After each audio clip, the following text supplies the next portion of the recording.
ಚಿಕ್ಕವರಿದ್ದಾಗ್ಲಿಂದು ತಾಯಿ ಮಗನಿಗೆ ಹೇಳ್ತಾ ಇರ್ತಾಳೆ, ಅಲ್ಲಿ ಹೋಗ್ಬೇಡ ಅಪ್ಪ ಹೊಡಿತಾನೆ, ಇಲ್ಲಿ ಹೋಗ್ಬೇಡ ಅಪ್ಪ ಹೊಡಿತಾನೆ, ನದಿ ಹತ್ರ ಹೋಗ್ಬೇಡ ಅಪ್ಪ ಹೊಡಿತಾನೆ, ಮರದ ಮೇಲೆ ಹತ್ಬೇಡ ಅಪ್ಪ ಹೊಡಿತಾನೆ, ಶಾಲೆಗೆ ಹೋಗು ಇಲ್ಲಾದ್ರೆ ಅಪ್ಪ ಹೊಡಿತಾನೆ, ಇದನ್ ಮಾಡ್ಬೇಡ ಅಪ್ಪ ಹೊಡಿತಾನೆ, ಅದನ್ ಮಾಡ್ಬೇಡ ಅಪ್ಪ ಹೊಡಿತಾನೆ. ಅವಾಗ ಮಕ್ಕಳು ಕೂಡ ಅಪ್ಪನಿಗೆ ಹೆದರುತ್ತೆ. ಅಪ್ಪನ ಹೆದರಿಕೆಗೆ ಶಾಲೆಗೆ ಹೋಗ್ತೀವಿ, ಅಪ್ಪ ಹೊಡಿಬಾರ್ದು ಅಂತ ಅಭ್ಯಾಸ ಮಾಡ್ತೀವಿ. ಬರ್ತಾ ಬರ್ತಾ ಅಪ್ಪನ್ನ ನಿರ್ಲಕ್ಷಿಸಿ ತಾಯಿಗೆ ಪ್ರೀತಿ ಮಾಡ್ತಾ ಹೋಗ್ತೀವಿ. ಮನಸ್ಸಿನಿಂದ ಅಪ್ಪನ್ನ ತೆಗೆದು ಹಾಕಿ ತಾಯಿಯ ಚರಣಗಳಿಗೆ ಸರ್ವಸ್ವವನ್ನು ಅರ್ಪಿಸ್ತೀವಿ. ಅಪ್ಪನಿಂದ 4 ಮೈಲು ದೂರಾನೇ ಇರ್ತೀವಿ.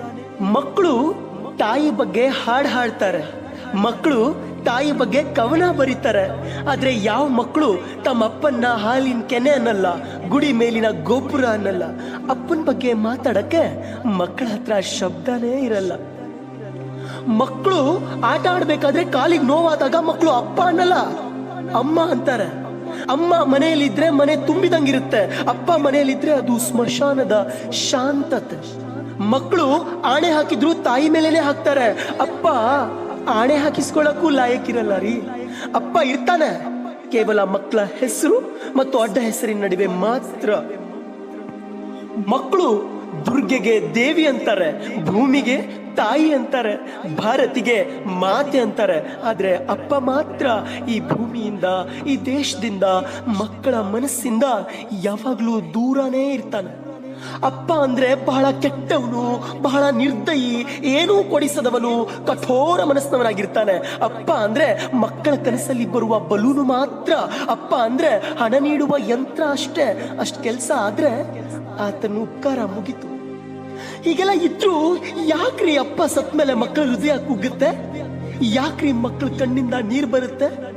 ಯಾಕ್ರಿ ಆ ಮಕ್ಕಳಿಗೆ ಅನ್ಸುತ್ತೆ ಇಡೀ ಭೂಮಿನೇ ಕುಸಿದ ಹಾಗೆ? ಯಾಕ್ರಿ ಅನ್ಸುತ್ತೆ ಆ ಮಕ್ಕಳಿಗೆ ನಾವೇನೋ ಕಳ್ಕೊಂಡ್ವಿ ಅಂತ? ಯಾಕೆ ಅಳ್ತಾರೆ ಅಪ್ಪ ಸತ್ರೆ?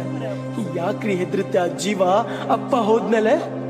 ಕತೆ, ಕಾದಂಬರಿ, ಕವಿತೆಯಲ್ಲಿ ಎಂದಿಗೂ ಇರದ ಅಪ್ಪ ಪ್ರತ್ಯಕ್ಷವಾಗಿ ಇರದೇ ಇದ್ದಾಗ ಯಾಕ್ರಿ ಹೀಗೆಲ್ಲ ಮಕ್ಕಳಿಗೆ ಅನ್ಸುತ್ತೆ? ಗೊತ್ತಿರ್ಲಿ, ಕಣ್ಣು ಮುಚ್ಚಿ ಪ್ರೀತಿ ಮಾಡೋರ್ನ ಪ್ರೇಯಸಿ ಅಂತಾರೆ, ಕಣ್ಣು ತೆರೆದು ಪ್ರೀತಿ ಮಾಡೋರ್ನ ಗೆಳತಿ ಅಂತಾರೆ, ಕಣ್ಣು ಪಿಕಳಿಸ್ತಾ ಪ್ರೀತಿ ಮಾಡೋರ್ನ ಪತ್ನಿ ಅಂತಾರೆ, ಮತ್ತೆ ತನ್ನ ಸ್ವಂತ ಕಣ್ಣುಗಳು ಇರುವವರೆಗೂ ಪ್ರೀತಿ ಮಾಡೋರ್ನ ತಾಯಿ ಅಂತಾರೆ. ಆದ್ರೆ ಕಣ್ಣಿನಲ್ಲಿ ಪ್ರೀತಿ ತೋರಿಸದೆ ಪ್ರೀತಿ ಮಾಡ್ತಾರಲ್ಲ ಅವರಿಗೆ ಅಪ್ಪ ಅಂತಾರ್ರಿ, ಅಪ್ಪ ಅಂತಾರೆ.